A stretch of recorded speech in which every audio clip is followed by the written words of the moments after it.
A dívida dos Estados Unidos atingiu uma marca nunca vista antes, de 40 trilhões de dólares. O recorde gera novos alertas de que uma crise fiscal possa estar se formando. A nossa correspondente em Washington, Mariana Jangiacomo, acompanha esse assunto e fala com a gente ao vivo. Mariana, o que pode ter contribuído para esse número? Boa noite.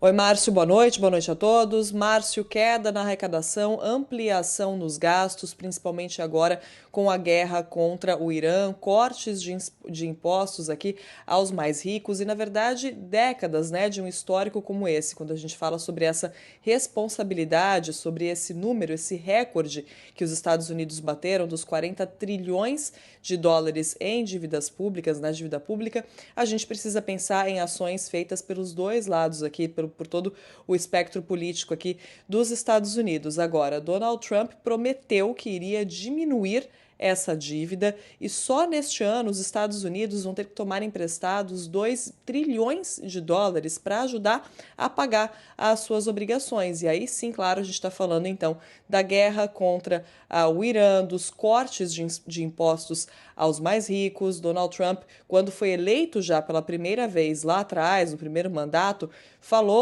fez essa promessa, de diminuir a dívida. Só que desde que ele foi eleito, passando então pelo governo de Joe Biden, a dívida pública dos Estados Unidos dobrou. Então, realmente é um número que vem crescendo já há muito tempo e agora os Estados Unidos se veem nessa situação de atingir esse recorde dos 40 trilhões de dólares. O secretário do Tesouro norte-americano, Scott Bessent, tem falado muito sobre isso, conversou com repórteres na Casa Branca, citou uma série de fatores pelos quais os Estados Unidos chegaram a essa situação e falou até sobre as tarifas. Disse que com a decisão da Suprema Corte do ano passado, que derrubou as tarifas pela lei de emergência econômica, os Estados Unidos deixaram de arrecadar dinheiro, tiveram que reembolsar negócios e agora devem voltar a arrecadar com taxas de importação. Então, só um dos exemplos citados por Scott Bessent de como os Estados Unidos podem sair dessa situação preocupante, Márcio.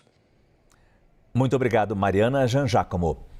Para repercutir exatamente esse assunto, já está aqui no estúdio a nossa editora e analista de economia, Lucinda Pinto. Lucinda, de que forma essa dívida norte-americana pesa para o mundo, Lucinda?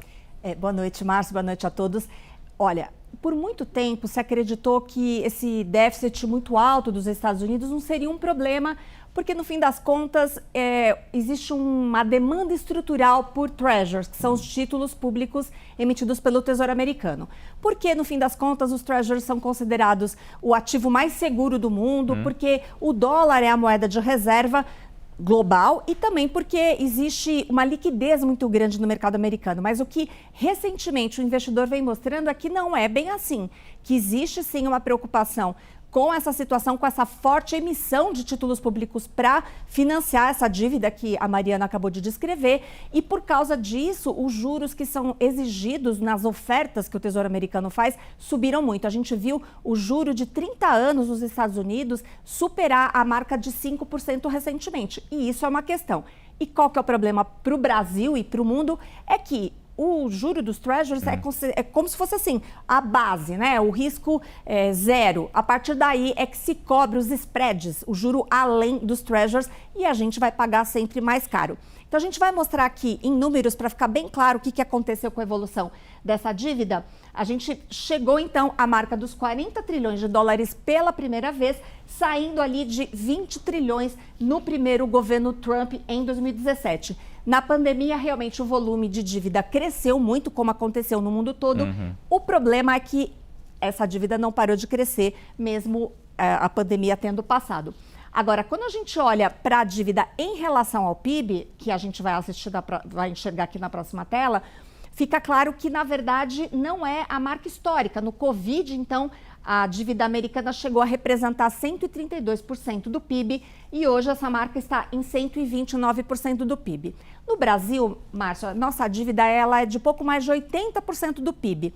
A grande diferença é que o juro lá que o governo paga é de 3,5% a 3,75% e o nosso 14%. Então, essa é a grande diferença. E hoje o mercado financeiro ficou um tanto nervoso, né, Lucinda? Esse assunto vem pesando muito aqui sobre todos os mercados e a gente viu o Ibovespa fechar praticamente no 0 a 0 por duas razões. Primeiro, as ações ligadas a commodities, principalmente Petrobras e Vale, se valorizaram, porque as commodities subiram.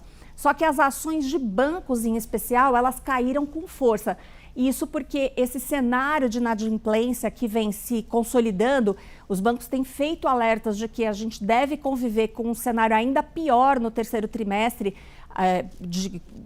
devedores, etc. E isso pesou sobre as ações das instituições financeiras. Então, no fim das contas, o Ibovespa fechou aí numa alta 0 a 0, né? 0,06%. E o dólar subiu 0,31% para R$ 5,19. Obrigado, Lucinda Pinto, que volta daqui a pouco dentro do Prime Time.